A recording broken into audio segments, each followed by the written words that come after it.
This is BiggerPockets Daily, where you learn how to invest in real estate 365 days a year. I'm your host, Tyler.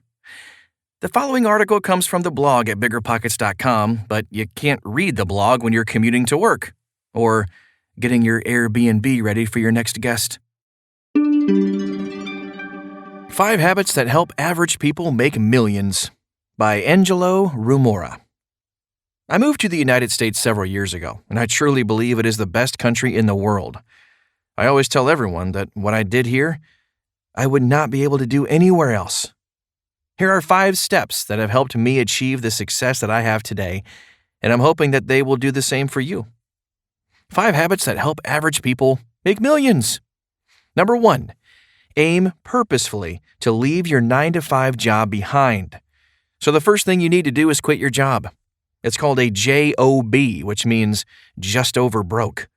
You're working a 9-to-5, you're getting someone else richer, you've got an hourly rate, you're limited to how much money you can make, and you can't really go beyond the industry average there, right? Most multi-millionaires and billionaires own businesses because there is no limit to how much you can earn in a business. You can flip 1, 10, or 100 properties. But for the person with a job, there are only 24 hours in a day. And many of those hours are taken up while you're only getting paid an hourly rate. Number 2, don't get into debt. This country has so much debt. It's mind-boggling. Student loans, mortgages, car loans, credit cards, etc. It doesn't make any sense to me. Only spend what you can afford to spend, which means the money that you have in your account should be the money that you are spending. Simple. On top of that, I'm going to go out on a limb and say you should strongly weigh your decision on whether to go to college. I know, I'm sorry, Mom and Dad, but college is going to cost you hundreds of thousands of dollars. And you're going to learn how to be good at a job and how to make your boss richer. Doesn't make any sense to me. I think that the world will start going in a different direction when it comes to that. We've got a lot of entrepreneurs who don't have college degrees. They don't even have high school diplomas. But they've got businesses that are achieving amazing success. So that piece of paper, that document, that diploma, doesn't really mean as much today as it did back in the day. Number 3, stay frugal. When I started my journey as an entrepreneur and a business owner, I was told by some of my mentors that I had to keep costs to a minimum and drive revenue. That means don't buy a new phone, don't buy a new suit, and don't buy a swanky new couch. There is no need to spend money on things that do not give you a return on investment. Instead, spend $1 and get 2 back. To do this, you have to keep costs to a minimum. Don't be like everyone else, buying the new phone when it comes out.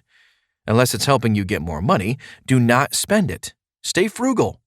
When I was broke, I could only afford to buy dollar gas station coffees, and I was eating teaspoons of peanut butter to survive.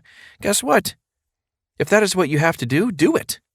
Even to this day, we have a system in place where we check any $2 unrecognized charges on our cards.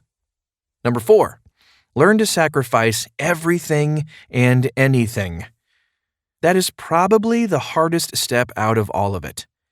There aren't any walks in the park, and there aren't any vacations.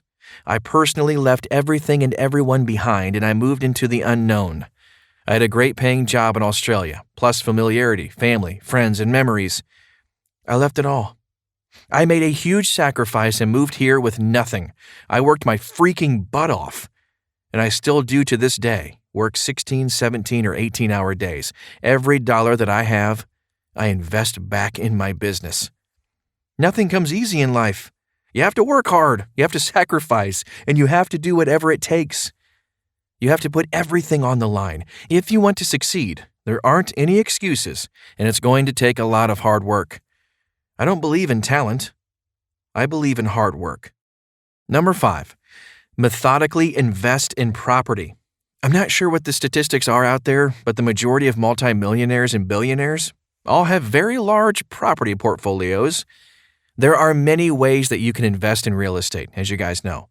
Regardless of the niche you use, you want to get to a certain level of financial status where you can buy and hold.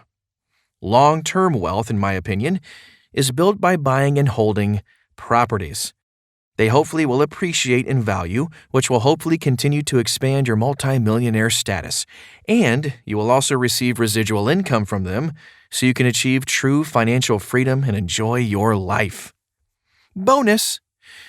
Surround yourself with the right people. There are no ifs, ands, or buts about it. Let me tell you something. I quit school at the age of 14. I've got no formal education whatsoever. But as Henry Ford once said, I'm smart enough to have smarter people around me doing the things that I can't do or don't wish to do. That statement changed my life. I always try to be the dumbest person in the room. I've realized my faults, and I aim to surround myself with the right people. I surround myself with attorneys, accountants, and other entrepreneurs running amazing businesses. I also surround myself with other real estate investors doing great things who pull me up with them. They say you are who you are with, so make sure that you network. Throw yourself out there. Go to conferences, shake hands, kiss babies, talk to people, email them, cold call them. Network equals net worth. Surround yourself with the right people. If they're worth $10 million, at least they will pull you up and you'll be worth a couple million, if not more than that. You are who you are with. Have the right people around you. That's today's show. We'll see you tomorrow. But in the meantime, check out the BiggerPockets bookstore at biggerpockets.com/store. You can learn about flipping, rental properties, negotiating, note investing, and more. Most titles are available as audiobooks too. Thanks for listening, and we'll see you in 24 hours.